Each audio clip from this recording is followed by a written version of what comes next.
नत्रगा महा रेजिमेंट है मार्सेनरी ग्रुप ओलब्रा कुकीना पैसा पीरगा मखोई के अपामद मखोई तहलब्रा अदु नेकप यारगना हाइबिरो अखोइसु नेक्सरगे इतेगोइनसु नेकप तारेको पैसा खाइनरगा नोइ पैसा कयानो क्या पामनो हाइदना अंतिंगनब तारे अदु मसी याम इकाइनिगाइनि अन तसेगना पुलिस की डिपार्टमेंट मसी तुमिना लेसनबसु याबम थोकते अदना सिमक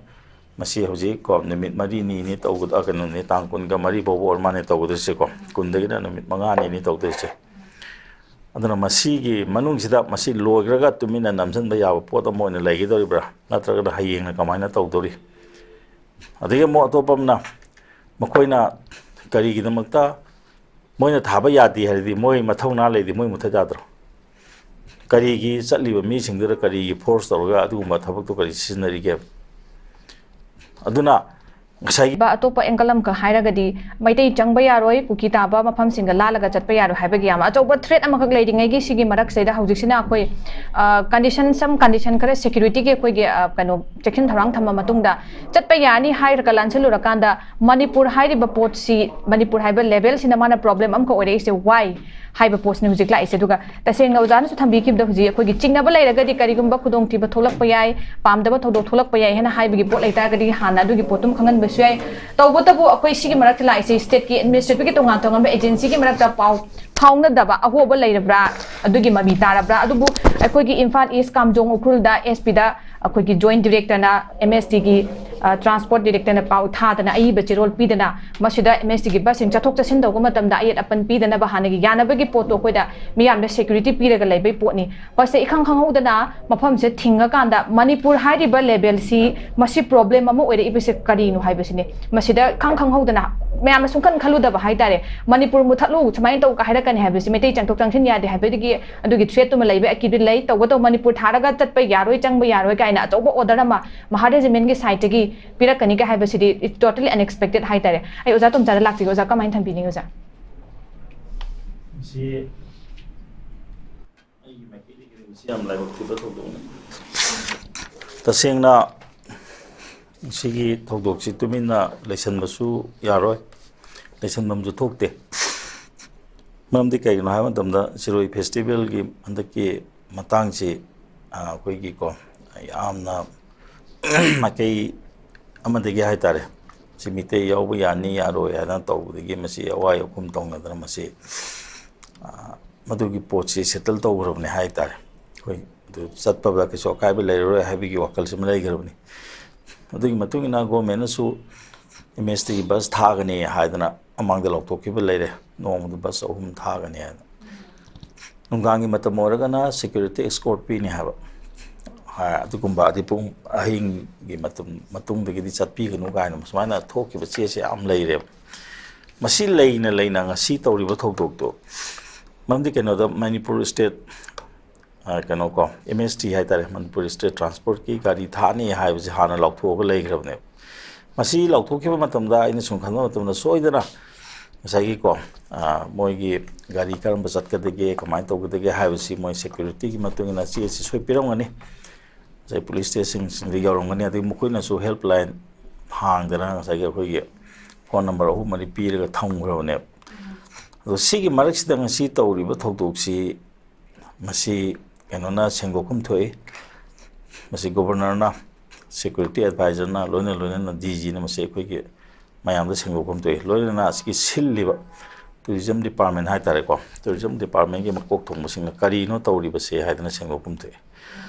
अन मसी तहौद्रगदी मसी ख्वादिगी लाइबक थिबा थोदोम ओगनी मरमदि केगनोदा कुकी की कांगबुना तबो मतमदा मोइदो साजनबनी हाइदना ngonggidraba thawak ama makoina karigi security force maroina hojike haba maha regiment kadabi semino na kadabi seasonary no natraga maha regiment है मार्सेनरी ग्रुप ओलब्रा कुकीना पैसा पीरगा मखोई अपामद मखोई तहलब्रा अदु नेकप यारगना हाइबिरो अखोइसु नेक्सरगे इतेगोइनसु नेकप तारेको पैसा खाइनरगा नोइ पैसा कयानो क्या पामनो हाइदना अंतिंगनब तारे अदु मसी याम इकाइनिगाइनि अन तसेगना पुलिस की department Masih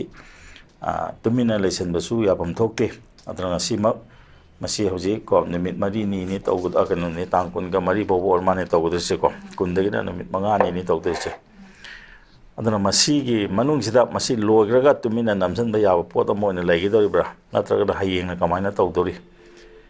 adege mo atopamna makoina kari gi damakta moina thaba yadi haridi moi mathona leidi moi muthajadro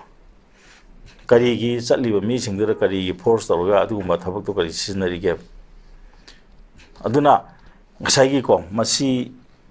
pien da bible yam penadre aduna masi kari no haba matamda masi ko injal laga sahol laga bon chanaba matamda sahol laga found to laga tan thokpudo adi mongda mitei singsida onjal laga sahol laga mitei singsina sahor ko matamda mo khu thage haribra khuda ram da tahalaga aduna hoji mahare jimen se hoji khudakta masi moi lokthokadabani natragana mokhoi se mokhoi gi berek te gi chalhandraga atopa ma khudaga thajan ga dawne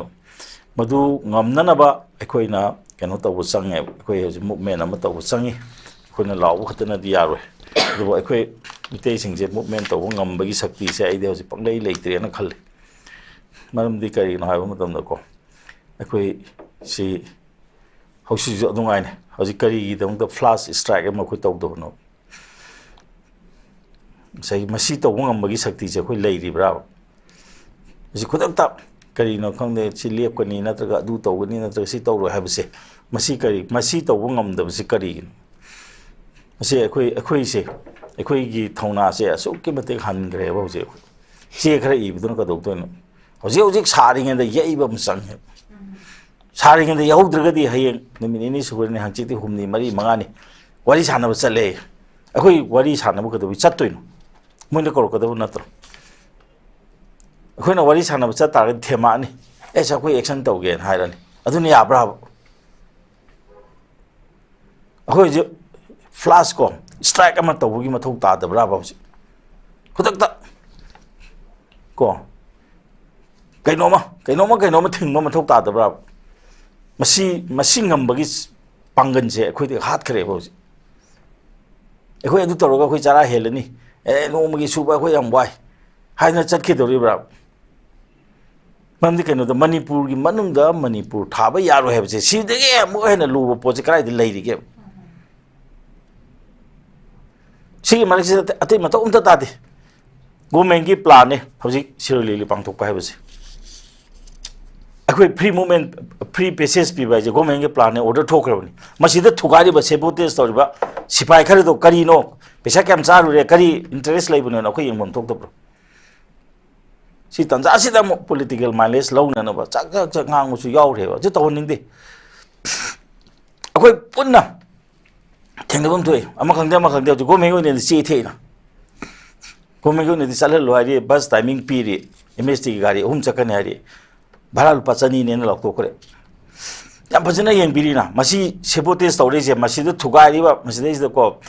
gano se akhoi gi gano kaba khan ba dong khanjale ba sigi program se tawri ba masi hojike le ba sigi gwal tabi hai ba sida lai ba ma regiment se masi moina full responsibility lo da na tra do kari gi namakta security lai har ga kari gi manipur police gi asang ba ko moi tawbungam ba am samna ha da army hai ba si ko sipai hai ba si civil administration gi makha da lai ga do na tro ngasai thingma matam da kanan control to ge ba da moida ekta kusira si tahon ba si karamba lo gi makha tahon bano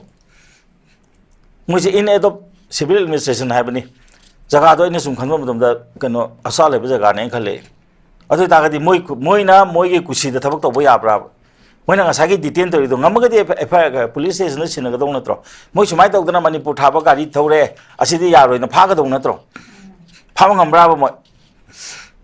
aduna ekoi gi ko ekoi mitei sing se yam saugali yam thuna reaction tawgali habi mong da ekoi ji aram ekoi ja taholaga ekoi ji aram ba thalaga ekoi ji ko dandi pi ge ekoi namsan ge habi mong sa mane aduna di yam samna ha da ki lairiba mare jimena tawri se mase chiroi lili festival habi se thugai na ba sinbani adu amu ekoi gi community masen da yam samna ha de ku gi di tawdre ni moina tawri se kaino moina tawriba potsi karino kuki na tholaga tawbo natre tawromo ko hoi mogi demand gi ne habi ai kari gi no haba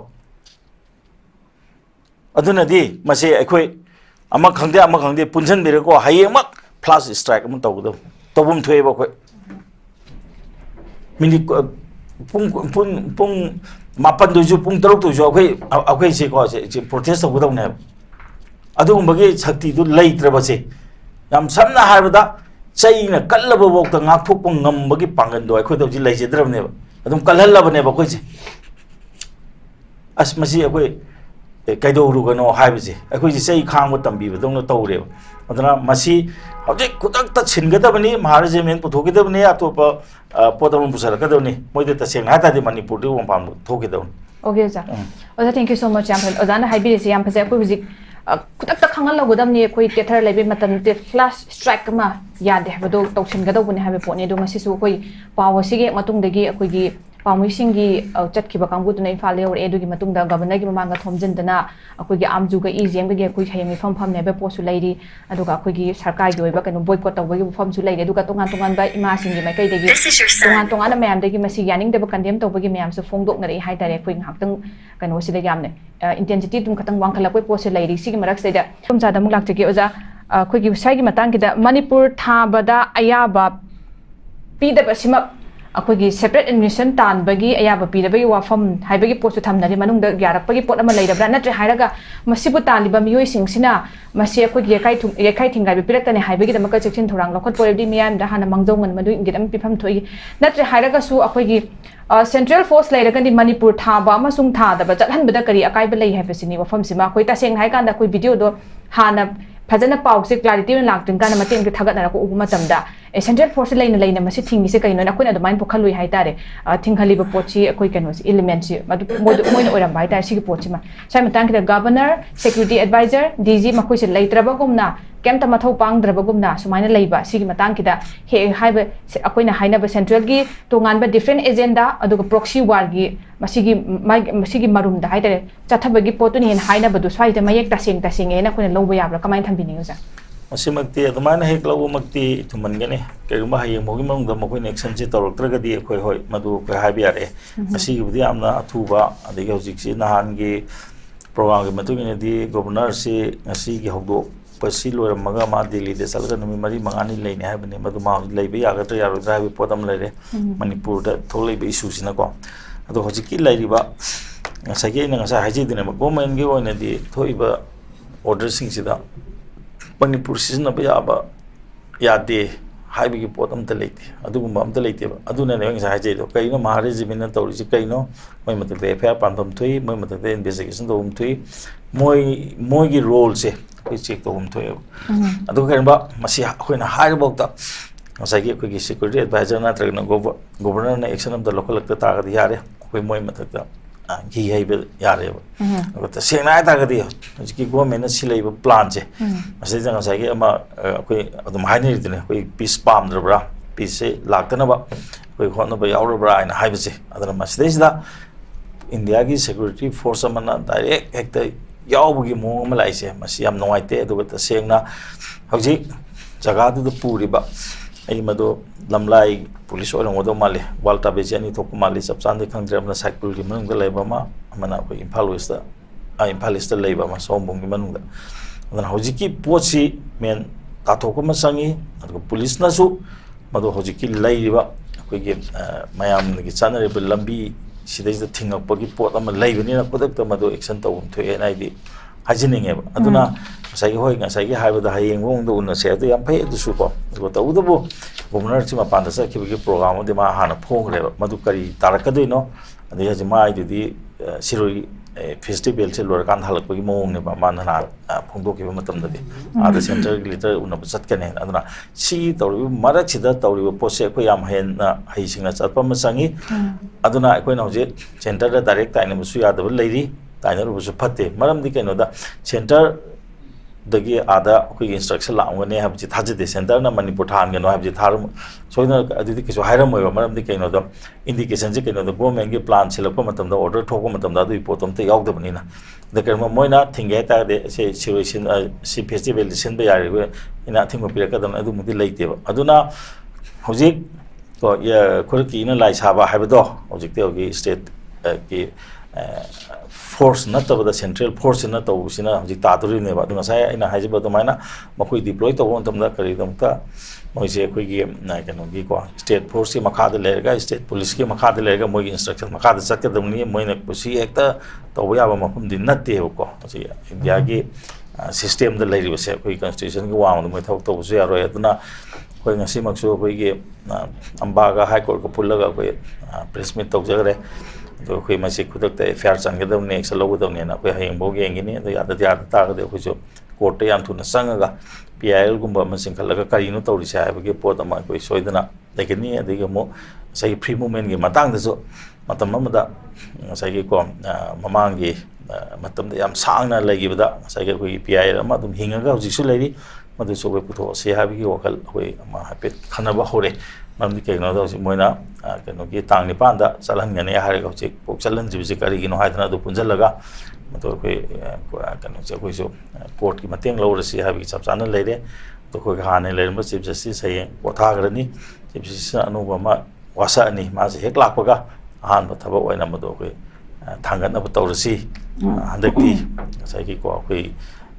court न खर खुद थिंगलासी मरमी कनो Manipur लाइसी court की मथो अमा लाए मरमी कनो rule of law से मखोइना सुम सानदन लेबी मोंग लापसिदा मधु तोरको मतमददी कनाना लालिनो कनाना सेंगिनो हाइदो लोय खंगनी अदुगा हजिक हयेंग सिको सही हजिक हारिबा मोय खबर फोंग हाबदसु याय मधुमकसु कोइगी खुदकी को अथुबा एक्शन ने ना हाइजेनिंग अदुमाय तौना खर डिस्ट्रिक्ट ओइबा पोत माय कोइ चंगे द लम हेल द हेलक पता तारगे जे कुछ लम हेल मदो कमायना थेन हाइदी खुना खुलाई पाइरुदना नत्रगना मोय नुंग थारदना तो यादना डेमोक्रेटिक मीन्स दा महात्मा गांधी ना हौदोम अदुमायना कोइ को सैतगा तौबनी खंगदे अमनी खंगदे कोइ मदुगी मथौ से कोइ तारब्रा हाइबदै मदुमाय हाइजे obvious I am no thank you so much I just tum cha do ja pagi closing remark oina ja khoi gi direct masimak ni hydra ko so ko gi masak masi gi pau sing da su da makoi gi potong ba ta masak ming tak thok ning da ba ko gi police mafam da sum witness oi ba hai ta de ko phong dok ngarak da masi irang tho aning da ba du ma pam da ba thodok thoklakani hai ba gi hana ko gi masi gi pochi pakhat bra hai ba gi adu ma order ma अखोई की security adviser ने पिरक पगे दुमाय Lebra हाइबगी अदुगी खुंथांग वो लाकब्रा हाइबगी कोइना कोइना स्माइन फोंदो कोइ पोसु अखोई सिमक हाइबगी अई बा चे स्माइन सामंग हाइबे लेते तारगसु फोंदो स्माइन तब वाफम जु दुम पन्ना कोइ पोट अमख लेदे हाइतरे असै मतंग दो जा कोइ हुजिक कनो लौरकदबा गवर्नमेंट लौरकदबा हुजिक की कोइ की पीआर लेरी माइ स्टैंड जे हाइतारे संगदोकम थो स्माइन सिटी मरम जे सिननी हाइबगी संगदोकपगी मतंग क्लैरिफिकेशन बी मतंग सिनेदा टेंटक नो जा क्लोजिंग रिमार्क वन थम्बियो जा मसीगी मतंग जे आइना चाइ हाजबदने मसी याम कुपना थिजन संगी अदुगा मरी लेनबसिंग जी को मराल की मतंगेना सब साबा मागी तहुम तो तो संgai दे अकाउंटेबिलिटी फिक्स तो बायबदो तो संगे अदुगा तसेना याम लुबसिदा ngसागी मचिनना करिना एकता दुमाइना हागे दब नते अदुगुमबगी याम चिंगना बुलरगना मखोय सिसिरो फेस्टिवल सिलेफल लगे हाइरो अदुम हम लई अदुगो हायेंग मोगी जर्नलिस्ट की को के अमजू की मीटिंग तो बने हाबसिदा सब चाबा रिजोल्यूशन अमा लौरकने हाबगे थाजब लेजे अदुगा तसेना इंसा हाइजबा दुमाइना कनोगा कोइगे गवर्नर सिक्योरिटी एडवाइजर्स अदगी चीफ सेक्रेटरी डीजी मकोइसा सेंगबा हाइबम थोइको हाइदि मोइसे कंप्लेन हाइ तारे को मोइसे वा लोतब फै कइनो तौरिबा आइना को अदु मणिपुर प्रजादा सेंगदोकबो फै अदु नत तारगदि मसी तुंगदा अकायबा यामना लाकपा याबा पोतमनि नसाय ओजाना हाइबिगो दोने मणिपुर वाइ सिजनबा यारो हाबसे मसी याम मसीदगी हेन लुबा को मसीदगी हेन को सीरियस ओबा पोतसे अतोपा मत लाइत्रे हाइना इ लोगजगे तो तसेंगना अतोपा कांगबु अमतना ngasi बक मसीगम वाहिजे सिजनद्रि कुकिंग बु ओइरो अमन बु ओइरो मगी सेपरेट एडमिनिस्ट्रेशन पियो हावने मणिपुर थाबा यारो हेबसी मोइ दिमा नते अदना सिगुम मगी पोतम सुम हेंजल कोइ पोतम से मसी कोइ चमचमना लौबु यारो मसीदी को मरिक पिदिगी मैजाउ बि ओन बा हाइदना को ओलप याबो पोतमनि तसेंगना मणिपुर थाबा यारो हेबसे मसी सेंगदोकदबने हेबसे